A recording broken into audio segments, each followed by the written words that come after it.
ہرا گنبد جو دیکھو گے زمانہ بھول جاؤ گے، ہرا گنبد جو دیکھو گے زمانہ بھول جاؤ گے، اگر طیبہ کو جاؤ گے تو آنا بھول جاؤ گے۔ نہ اتراؤ زیادہ چاند تاروں اپنی رنگت پر، نہ اتراؤ زیادہ چاند تاروں اپنی رنگت پر، میرے آقا کو دیکھو گے چمکنا بھول جاؤ گے، میرے آقا کو دیکھو گے چمکنا بھول جاؤ گے، ہرا گنبد جو دیکھو گے زمانہ ہمیں جل جل سے پیارا، اگر طیبہ کو جاؤ گے تو آنا بھول جاؤ گے۔ حدیث مصطفیٰ پر تم جو ہو جاؤ عمل پیرا، حدیث مصطفیٰ پر تم جو ہو جاؤ عمل پیرا، قسم رب کی کبھی ماں کو ستانا بھول جاؤ گے، قسم رب کی کبھی ماں کو ستانا بھول جاؤ گے، ہرا گنبد جو دیکھو گے۔ خودی کو کر بلند اتنا، خودی کو کر بلند اتنا کہ ہر تقدیر سے پہلے خدا بندے سے خود پوچھے بتا تیری رضا کیا ہے، تو اس تک پہنچنے کے لیے ان جیسی شخصیات کو یہاں پر قدم رکھنا پڑا۔ تو آج ہم پہنچے ہیں سائیں میرا بخش زیارت گونتریاں پر، جو کہ پونچھ سے تقریباً 20 کلومیٹر دوری پر آباد ہے، اور یہاں کے بارے میں اگر میری جو جانکاری ہے اس کے مطابق آپ کو بتاتا چلوں تو سائیں میرا بخش جی یہاں 1940 میں بھی یہاں تشریف لائے، اور وہ پاکستان سے ہجرت کر کے یہاں پر پہنچے، اور اس کے بعد 1984 میں یہاں پر وہ باقاعدہ مکمل یہاں پر وہ رہنے لگے، اور انہی کی بدولت آج جو آپ یہ پیچھے مقبرہ دیکھ رہے ہیں یہ انہی کی بدولت یہاں قائم ہے۔ پہلے یہاں ایک چھوٹی سی جھونپڑی ہوا کرتی تھی، بعد میں یہ اسی جھونپڑی کے عوض میں جب وہ جھونپڑی چلی گئی، وہ بھی ابھی ادھر موجود ہے اندر، تو اس کی جگہ یہ ایک بہت بڑا عالی شان مقبرہ کھڑا ہے۔ تو سائیں میرا بخش کے سائیں جی کے بارے میں اگر میں بتانا چاہوں تو ان کی اتنی کرامات ہیں کہ اگر میں ذکر بھی کرنا چاہوں تو نہیں کر سکتا۔ یہاں بالکل یہ LOC کے قریب، بالکل LOC کے قریب یہ سائیں بابا زیارت موجود ہے۔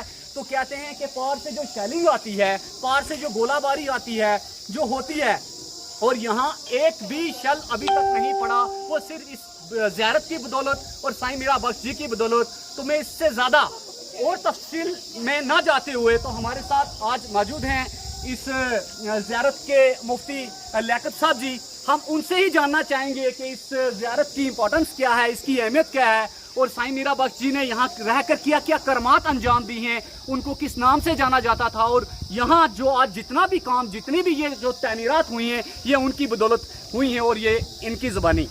لیاقت صاحب بسم اللہ الرحمن الرحیم، میرا نام لیاقت حسین ہے اور میں بحیثیت مرکزی جامع مسجد سائیں بابا میرا بخش امام ہوں۔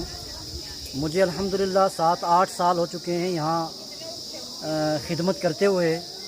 بابا میرا کی جو وفات ہے وہ 1984 کے اندر ہوئی ہے، 26 اگست 1984، مگر اس سے پہلے بابا میرا جو ہے 1960 یا 1965 کے بعد یہاں انہوں نے قیام کیا ہے۔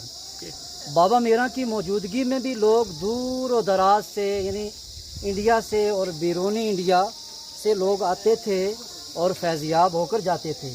اب بھی کثیر تعداد میں لوگ ہندوستان سے، بیرونی ہندوستان سے آتے ہیں اور جوک در جوک جو ہے یہاں عرس پاک میں شریک ہوتے ہیں، محفلوں میں شریک ہوتے ہیں اور فیضیاب ہو کر جاتے ہیں. بابا میرا رہنے والے پاکستان گاؤں ناگا ناڑی کے ہیں. ناگا ناڑی اس وقت لیاقت صاحب کہاں پاکستان میں موجود ہے یا ہمارے پاکستان میں موجود ہے؟ اچھا، ناگا ناڑی پاکستان میں موجود ہے. وہیں بابا میرا رہتے تھے، اکیلے تھے، نہ ان کی کوئی بہن ہے نہ کوئی بھائی ہے. یہ اکیلے ہی تھے اور بچپن ہی سے فنا فی اللہ اور ایک مجذوبی کیا نام ہے اس میں رہتے تھے. مگر اللہ تعالیٰ نے ہم ہندوستان والوں کے اوپر کرم نوازی کی کہ اس عظیم ہستی کو اس کوپرا گھونتریاں کی سرزمین پر جو ہے پہنچایا اور پوری قومیں، کوئی بھی قوم ہو، ہندو ہو، سکھ ہو، عیسائی ہو، کوئی دھرم، بابا میرا یہاں ان کے یہاں آتے ہیں لوگ اور فیضیاب ہو کر جاتے ہیں. بہت اچھا لیاقت صاحب. تو میں ایک بات مفتی صاحب سے اور پوچھنا چاہوں گا کہ میں نے ایک بہت ہی بڑا ذکر سنا ہے، شاید آپ اس سے باخوبی انجان ہوں گے، کہ سائیں بابا جی ایک بار کہیں پاکستان جانے کی ضد کر رہے تھے تو یہاں نیچے کوئی ایک گاڑی لگی ہوئی تھی، تو وہ بہت پرانی گاڑی تھی. تو انہوں نے کہا کہ یہ گاڑی میں نے پاکستان جانا ہے، تو انہوں نے کہا کہ مجھے اس گاڑی پر لے جاؤ. تو وہ گاڑی بہت پرانی تھی، شاید آپ کو اس کے بارے میں علم ہوگا کہ وہ گاڑی سٹارٹ نہیں ہونے والی تھی. تو انہوں نے کہا تو آپ ایک بار بیٹھیے تو صحیح. وہ گاڑی اس وقت سٹارٹ ہوئی اور اس میں بیٹھ کر سائیں جو میرا بخش وہ پاکستان پہنچے اور ابھی وہ گاڑی اس وقت پاکستان میں موجود ہے. اور اس کے بعد ایک بات میں اور آپ سے پوچھنا چاہوں گا، یہ شیر کی سواری کا جو ذکر ہے آپ اس کے بارے میں تھوڑا بتائیے گا. یہ اللہ والے جتنے بھی ہوتے ہیں اللہ تعالیٰ نے ان کو بہت بڑی طاقت دی ہوتی ہے. شیر کیا، یہ جس چیز کو، بے جان چیز کو اگر کہیں تو وہ چلنا شروع ہو جاتی ہے. گاڑی کا ذکر آپ نے کیا تو اگر گاڑی میں پٹرول نہیں ہوگا، ڈیزل نہیں ہوگا، اگر یہ اللہ والے اس کو حکم دیں گے وہ چلنا شروع ہو جاتی ہے. یہ تو چھوٹی موٹی کرامتیں ہیں. بابا میرا کی بہت بڑی بڑی کرامتیں ہیں. 1965 کے اندر جو یہاں دنگا ہوا، جنگ ہوا، اس جنگ کے اندر بڑے آٹی کے گولے یہاں آتے تھے، مگر بابا میرا نے اپنے ان ہاتھوں سے پکڑ کر لوگوں سے کو بتایا کہ دیکھو یہ میرے ہاتھ جل گئے ہیں گولے پکڑ پکڑ کے اور میں تمہیں بچاتا ہوں. بچانے والی ذات تو اللہ کی ہے، لیکن بابا سرکار ہمیشہ یہ کہا کرتے تھے کہ اندر رہا کرو، باہر نہیں نکلنا جب فائرنگ ہو. تو یہ تاریخ گواہ ہے، یہاں یہ لوکل لوگ ہیں، سب جانتے ہیں جو انسان اندر رہا ہے محفوظ رہا ہے. اور یہاں یہ جامع مسجد ہے ساتھ میں، یہ دربار شریف کا کام یہ سارا سنگ مرمر ہے. ابھی بھی کام شروع ہے بالکل زیارت شریف کے سامنے، اور بھی لنگر شریف چلتا ہے جو پرماننٹ صبح شام یہاں جاری رہتا ہے. لوگوں کو رہنے کے لیے رات کی رہائش کا بندوبست ہے، بالکل معقول انتظام ہے. پھر یہاں نیچے ان کے جو گدی نشین ہیں درویش غلام قادر صاحب، ان کی زیارت تقیہ شریف پر ہے، وہاں بھی بہت بڑا کام ہوا ہے. مرکزی جامع مسجد وہاں بھی بہت بڑی بنی ہے، دربار شریف کا کام ہوا ہے. پھر یہاں ایک ٹرسٹ بنا ہوا ہے، سائیں میرا درویش غلام قادر ٹرسٹ. اس ٹرسٹ نے اس وقت تک بہت بڑا کام کیا ہے، مساجد کو تعمیر کیا ہے، مدارس کی امداد کی ہے، غریب اور مساکین لوگوں کی امداد کی ہے، بیوہ لوگوں جو بیوہ عورتیں ہیں ان کی امداد کی ہے. یعنی یہ ٹرسٹ بغیر مذہب و ملت کے ہر فرد کی جو ہے مدد کرتا ہے. ہم آخر میں یہی کہیں گے کہ یہ پیغام دیں گے پوری قوم کو کہ اس دربار پر حاضری دیں، اگر نہیں دی تو یہاں سے اس بابا میرا کے آستانے سے فیضیاب ہو کر اپنی دنیا اور آخرت کو بہتر بنائیں. بہت بہت شکریہ. ہمارے ساتھ سے مفتی لیاقت صاحب جنہوں نے اچھے طریقے سے زیارت کی تفصیل کے بارے میں ہمیں بتایا، تو ہم ایک بار پھر دل کی عمیق گہرائیوں سے ان کا شکریہ ادا کرتے ہیں. انہوں نے اپنا وقت نکالا اور ہمارے ساتھ یہاں شریک ہوئے. اور تمام جو یہاں جتنے بھی میرے برادر مسلمان بھائی ہیں جتنے بھی ہیں، ہم ان کا دل کی عمیق گہرائیوں سے شکریہ ادا کرتے ہیں. اور سب سے یہ التجا کرتے ہیں، جیسا کہ میرے ساتھی مفتی صاحب نے کہا، کہ جو بھی یہاں آیا ہے اور یہاں سے فیضیاب ہو کے گزرا ہے، اور ہماری یہی اس اللہ پروردگار سے یہی التجا ہے، جو بھی آئے یہاں سے فیضیاب ہو کے گزرے. شکریہ. Thank you.